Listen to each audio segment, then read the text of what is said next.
Okay, so I will just speak about general tips you have to approach in this station specifically, and then I will ask you to do it again. Okay. All right.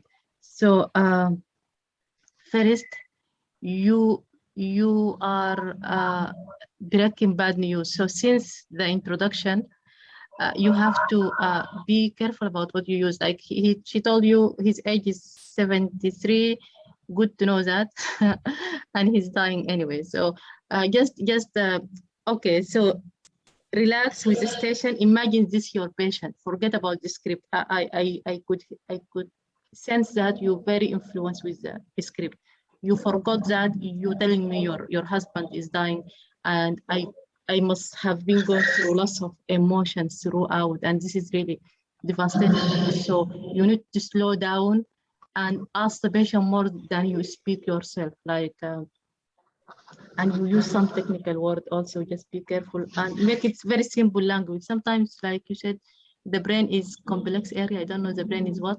So even I couldn't understand the pronunciation, but just be careful, use the simple language ever. It will make you in ease and the patient. So just seriously try to have a general approach, which is going to repeat every day during this course. So don't worry. We're going to like, we have the frame to follow in each station.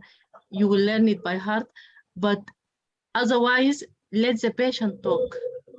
Okay. Anything else, any concern, just don't volunteer as much.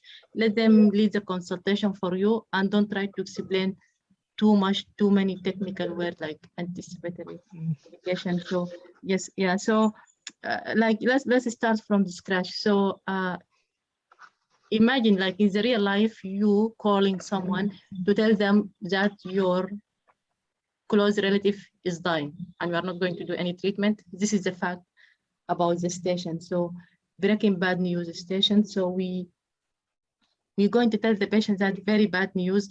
So we need to prepare very well to this before you start, like even in the real life, same, like before I go to tell the patient about anything. So you have to be ready for all the information you need to give them. For example, why this surgery is not beneficial for them. Why they will ask you like why you don't want to do surgery for them. And also sometimes the patient, for example, the patient could be 100 years old and the relatives are not that very concerned about the patient dying itself, but they could be concerned about where the palliative care can be done. Is it going to be done at home or hospice or whatever? So these things need to be discussed with the relative. And in any station, you have to make your structure like, so when you started asking me, for example, what can you explain to me what happened? I told you he brought to the hospital by ambulance, blah, blah, blah. So you asked me again, what happened? So you meant to ask me what, does he have any symptom before this? How was the condition before the collapse? Like, yeah. So just if you just just forget about the station and try to think like just as a doctor, you need to break this bad news for the patient. You don't need too many information, medical information. Just you know that you're going to break the news slowly, and all you need just talking about palliative care, which is involve like symptomatic treatment such as as you mentioned, pain, anti-sickness, agitation, medication, and make them comfortable, and nursing, whatever. So whatever they want, you can give them. And but this is all you need as in terms of medical. But in terms how the station run is extremely important. So take as much as you can from them. Don't volunteer as much. And I think you started good by asking me about past medical history, but you only ask about does she has any medical condition, but and you can ask about drug history, like blood thinner is extremely important. So because they can ask you what caused this bleeding, so you need to find out causes of bleeding. So when we do any counseling station, the information just we will collect that. If they ask us concern, we have to be ready. Like, for example, what could be the cause of this problem. So just we will ask from the past medical history, but still the structure will be the same for all of them, like current situation, and then we will ask past medical history, all of it. Okay, just I need to write it down. At first, current situation. Yeah. So always, all the station, even like history-based station, we have current situation. So the current situation in the counseling, we know the topic. For example, if breaking bad news, or you want to discuss anything you want, for example, PSA for prostate, whatever, you need just to listen to the patient and find what is their main problem. Because even if you read the paper I shared about from the GMC website, they said you have to prioritize the patient main problem. The patient can tell you lots of problems, but you have to know what is their main concern. And this could be here in the current situation. So just like, how can I help you, for example, or whatever your initial question, try to find out what is their main concern and try to elaborate this slowly, elaborate it, find out from their head. Let them talk and listen and acknowledge. Talk, listen, and acknowledge, even acknowledge their feeling. I can see that this could be very difficult time for you, but please don't worry, I'm here for you. Just let me ask you more few questions about it to understand what's going on with you. So always make it like this, try to understand what is the current situation, and remember to just keep acknowledging their feelings and never miss it or omit it from the history. Like if you said it 4 times during the history, just you use this kind of IBS sentences. If you use it 4 times, they can give you only 2 marks in the IBS. So try to do it as much as you can, like whatever, everything the patient saying, try to acknowledge it, understand the implication of these things in their life, in whatever. It may seem like it's going to waste time, whatever, but they know that they will not waste your time, even if... Would you mind repeating that? Would you mind repeating that? I had some network issues, I couldn't hear it. Please repeat that. Yes, please. so yes, so if like when you acknowledge the patient feeling throughout the station, okay, I said if you said it 3 times, like said, I can see this is difficult for you 3 times, can give you only 1 mark in IBS. So it's not just about saying, I can see this is difficult situation for you, but whenever the patient saying, no matter how simple it is, you have to, it is important for them, so you have to acknowledge it, you have to explore it more. So, for example, this woman, let's speak about this station, because we're going, in each station, we're going to discuss like about the IBS part. So, for example, in this station, we know that we are breaking bad news, and we know that this husband is dying anyway. So the most important part is not the husband, is the wife herself. So we need to focus on her emotion, on her concerns, what exactly, like how this news left her feeling, like ask her, like, may I know how this news left you feeling, and try to find out, like, is she going to have depression of this news, or she doesn't care about the death, but she cares about how to look after him during the next few days or few weeks of his life. So like just slow down, try to figure out what in this person you're talking to in their head. No rush, no panic. You will get very easy marks without any medical knowledge. Just, but another thing, the GMC looking for you in addition to the IBS part, they're looking for you to be organized. So, and I think you did it good, because after you asked me about the symptoms, you went to the past medical history, and then you went to investigation, and you went to breaking bad news. So I think you was organized. This is really good point, and they always look for this. So just going back to our structure. So in all station, PLAB2 station, we will address the current situation, including idea, concern, and expectations, and slow down there and acknowledge all the feeling. And then past medical history, any medication, drug history, and allergy.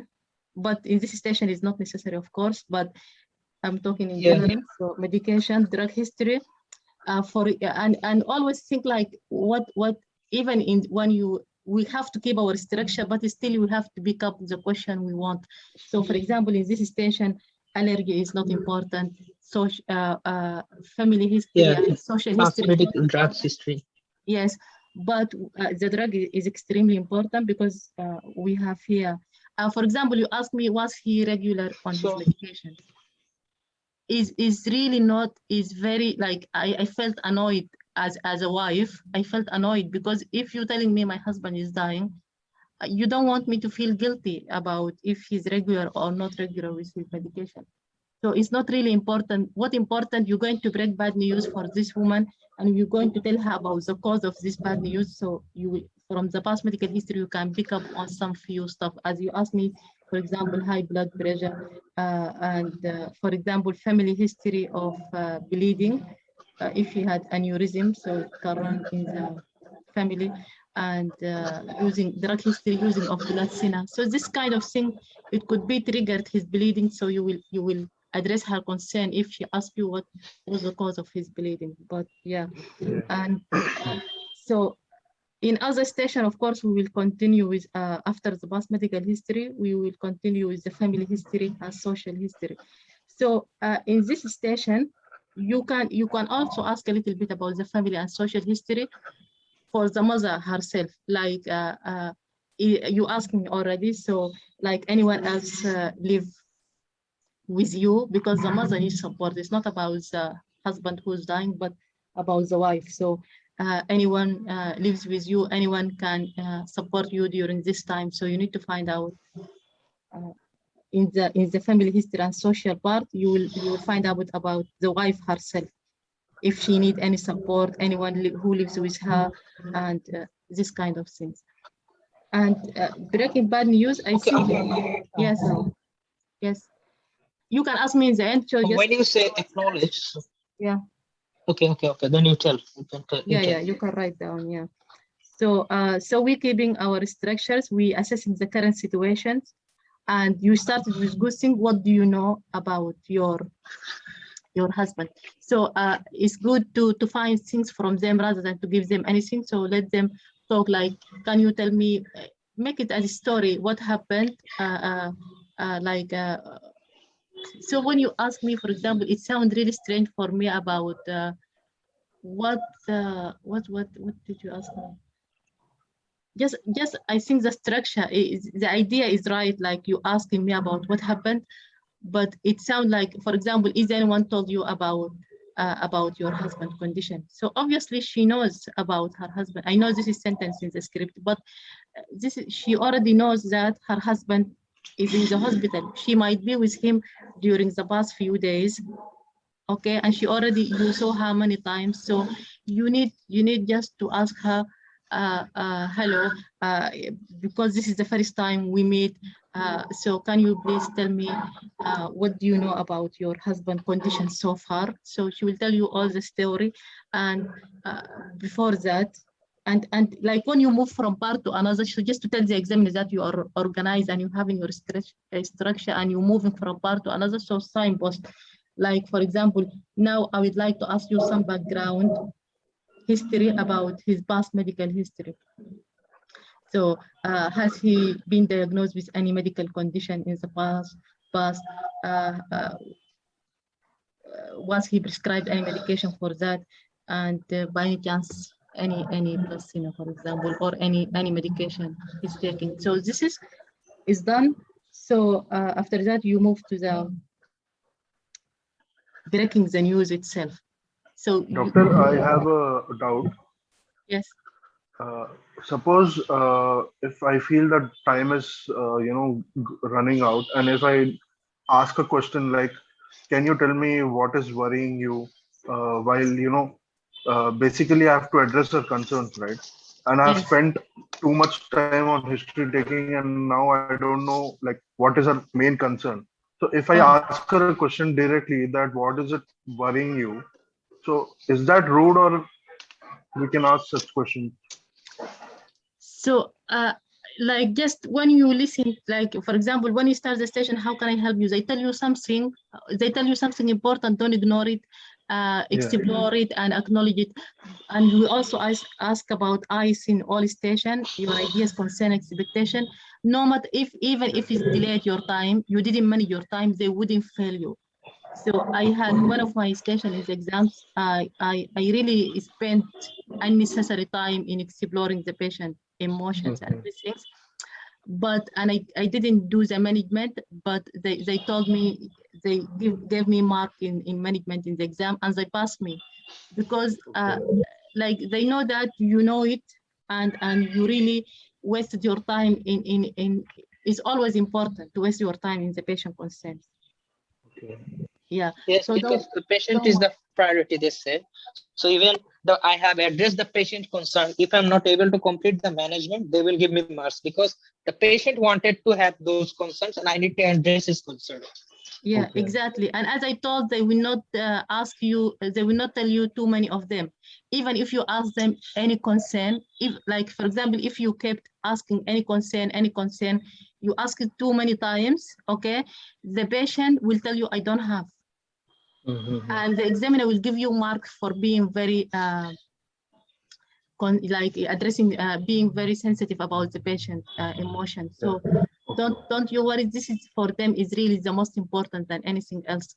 And for PLAB2, they are not testing your medical knowledge, they mainly asking your testing your communication skills. Whenever you show excellent communication skills, they will never drop your marks. But they're expecting you as a junior doctor at the same time to have good history, because this is what we do in the hospital. We have to be able to collect data in a sensible way, and we have to be organized, keep our history. And organization is not just for history. Like when you start as a junior doctor here, if you are not organized, you will never be able to manage your time because they are understaffed. So they want someone to be organized and to be able to prioritize. Even in the station as well, you need to prioritize what really matters, the main issue, not the other things. For example, if you are in an E setting and the patient came with chest pain, don't ask about his smoking or his personal history, because you are in emergency setting, so you need to save this patient. You need to act urgently to exclude, for example, MI. So you need to do all the necessary steps before anything else. So always you need to just understand what is the situation, what is the question in this station, and as a real doctor, in the real life, what I'm expected to do. But as I said, they have certain criteria. They want you to have well-organized, structured history.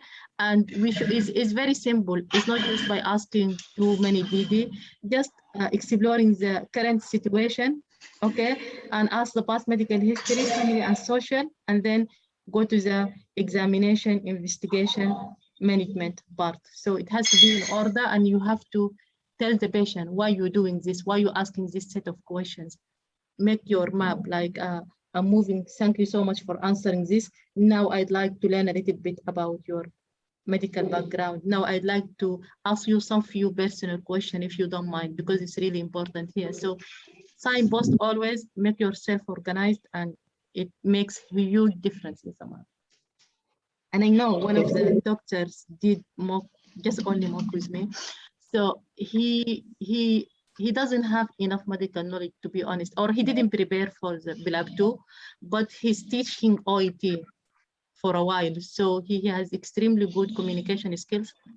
And I told him, please just try to revise your history he only have 1 week left, just revise history and read the management in all stations, because we need to get some basic knowledge. However, no one will dare fail you, because you have extremely good communication skills. Even his tone, the way he talks, will sound nearly native. So I know he will impress every examiner. So these things you need to master during your practice. Practice a lot.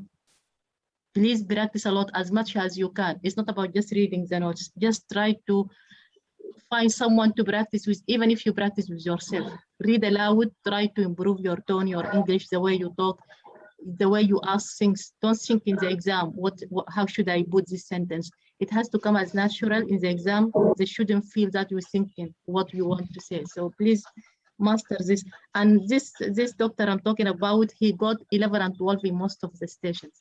He failed only 2 stations. I believe he did the management part very unwell, but most of the station, like I think, if not all of them, he get 11 and 12.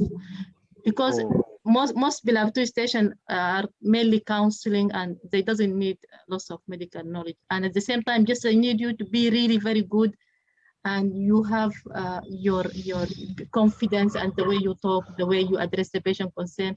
And actually, when you don't know a lot in terms of medical knowledge, when you don't read scripts a lot, you have no idea what the station about. So you will spend some time to ask the patient, because you need to fill the gap. And these doctors, he finished all the station in 6 minutes because he didn't have a lot to ask.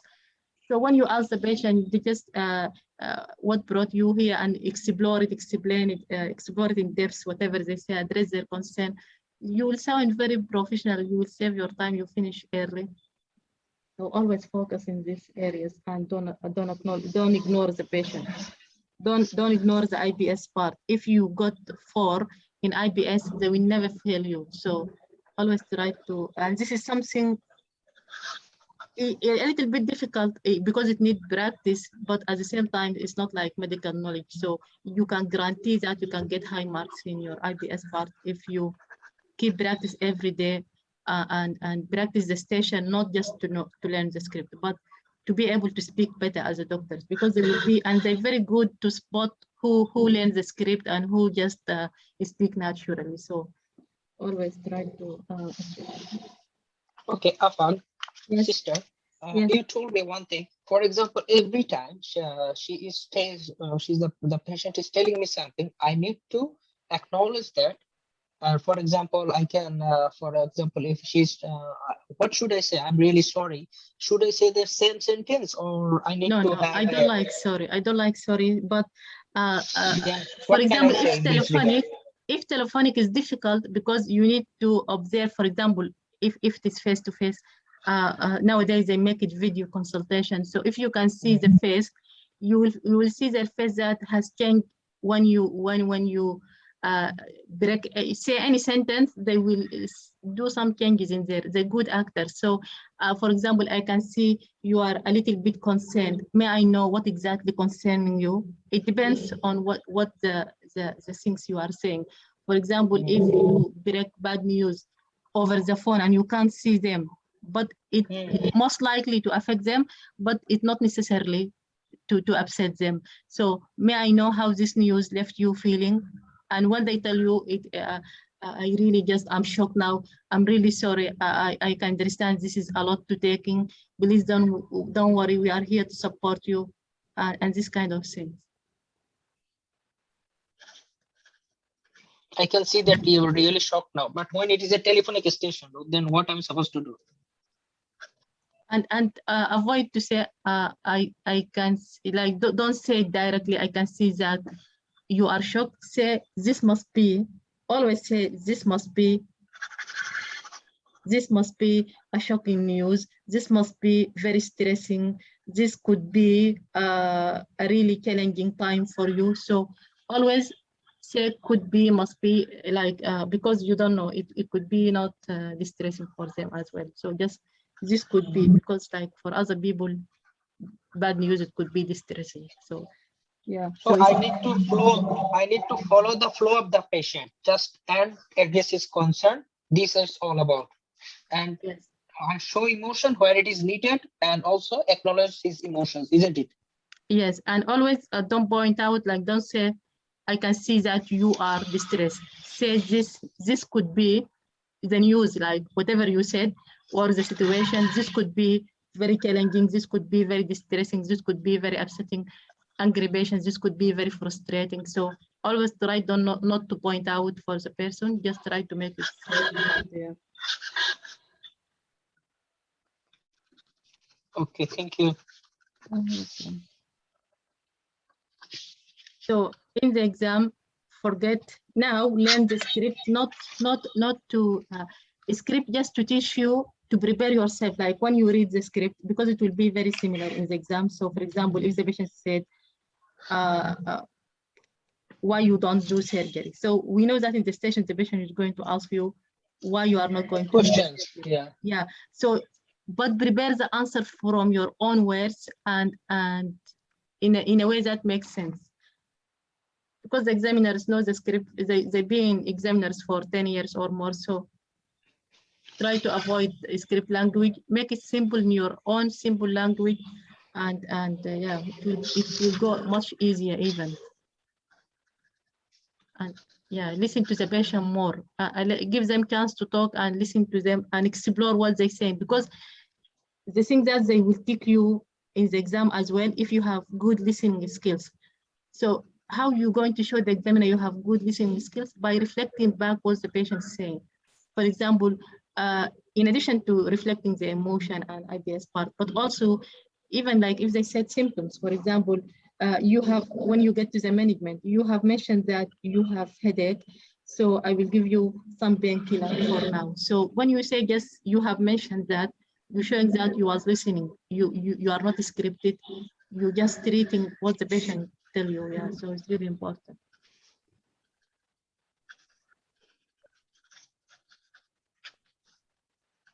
Okay, thank you.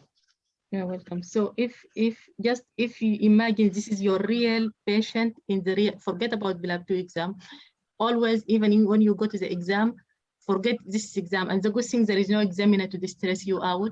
Only in 2 stations you will find examiners, but mostly they will go in this COVID will be remotely watching you. So you don't need to think about them.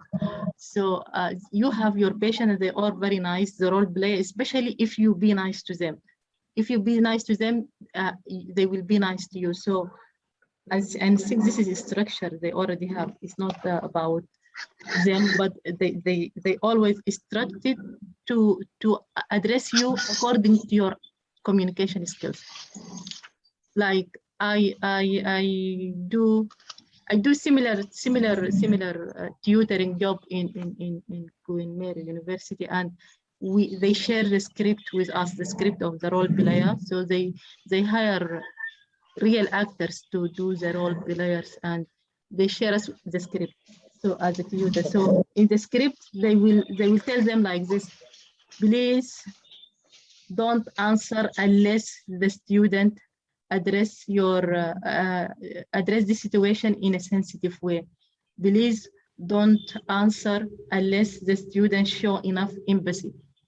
Similar in PLAB2, even like this script we have from other doctors having the exam, it could be not complete one. So we can't rely on it, because the role player will answer you according to your behavior. So always try to be kind doctors, very, very kind, especially if the station not breaking bad news, you can laugh with them.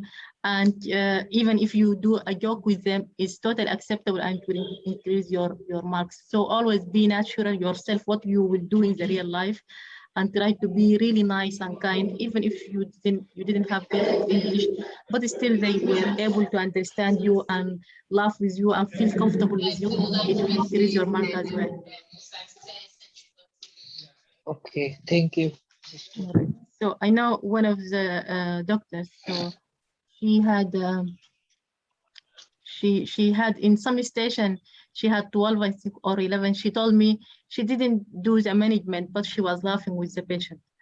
So I think they appreciate these things really much, like how you be kind to the patient. So just always try to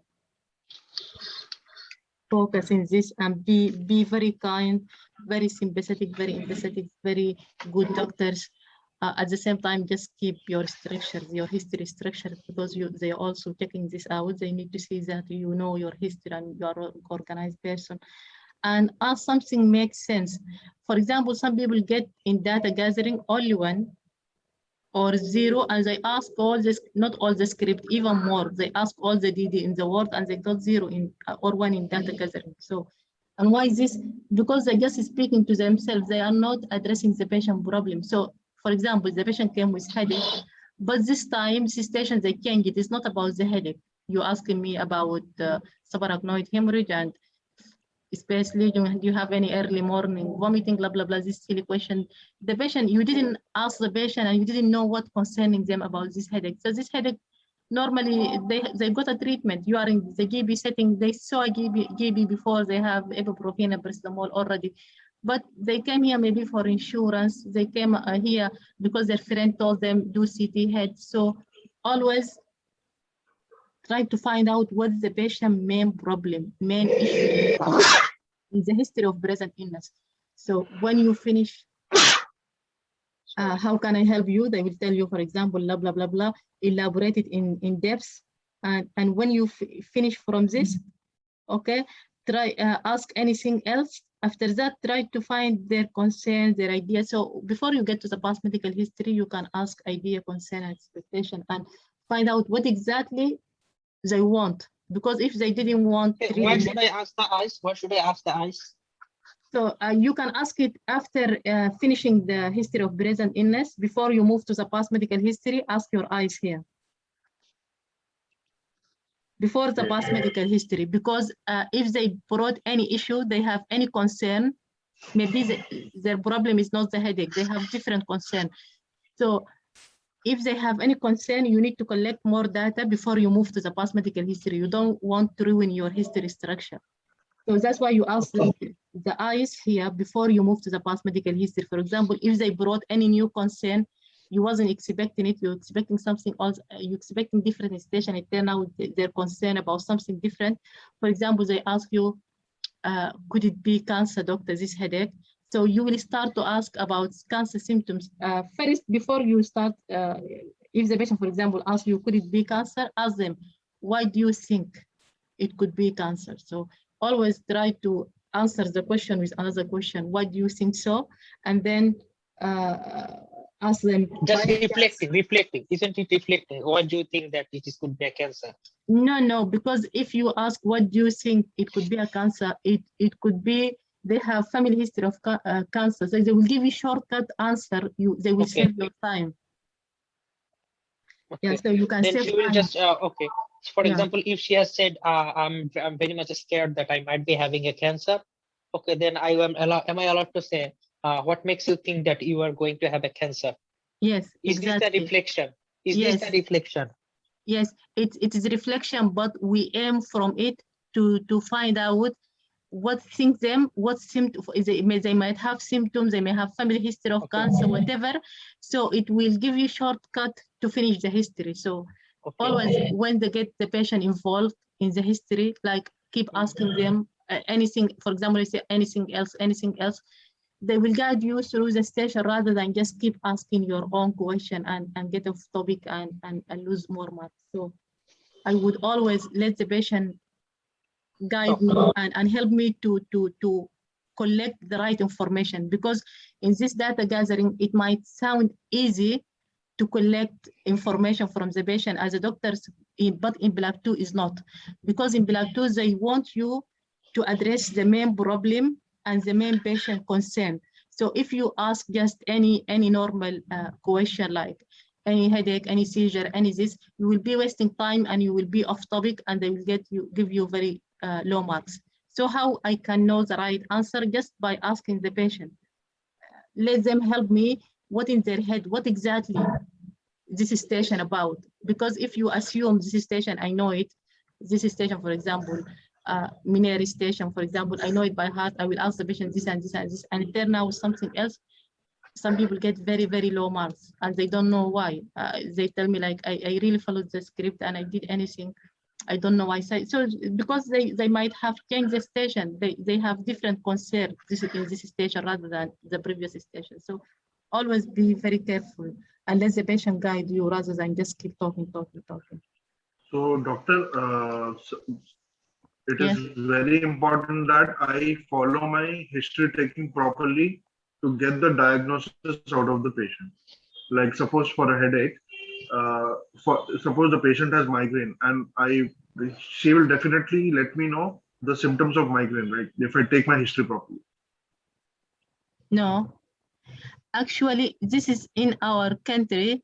It is extremely important to as a doctors, just to the patient came with headache, to find out what causing the headache, ask our DD and get the right DD, our differential diagnosis and investigation. But in PLAB2, it doesn't work this way. It depends. It depends. For example, if the patient, he told you, and you will understand even from the task outside, this most likely will be history based. So you still need to find out what causing the problem. So the patient came with headache. to the A&E setting. So here we need to find out quickly what causing this headache and treat it in the same traditional way, like ask your DD quickly and do urgent investigation and yeah, take the patient step by step to the treatment. But sometimes, especially if it's GP setting, the concern could not be like, even if the patient, how can I help you? I have this headache. The concern could not be about the diagnosis.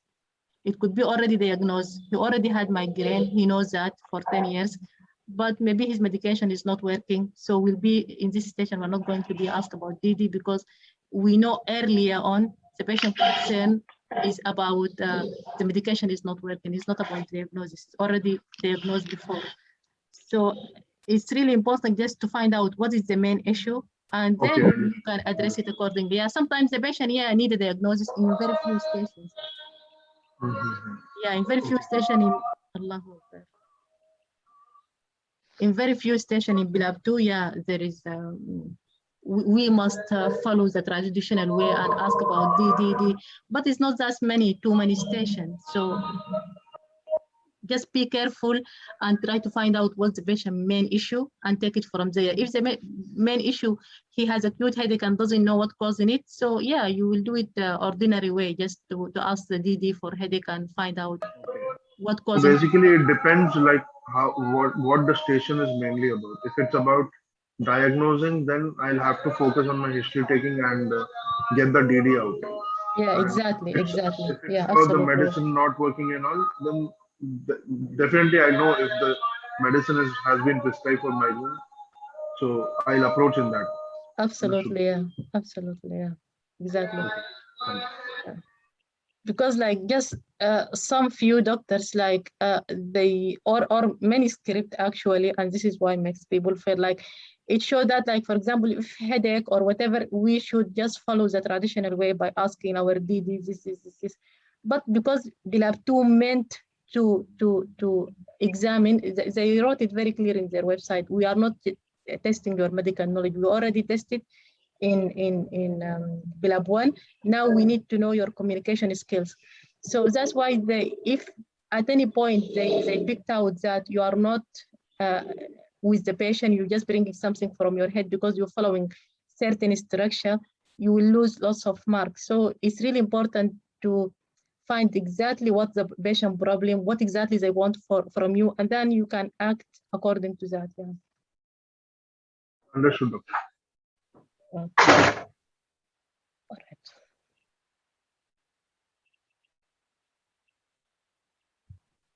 So what do you want?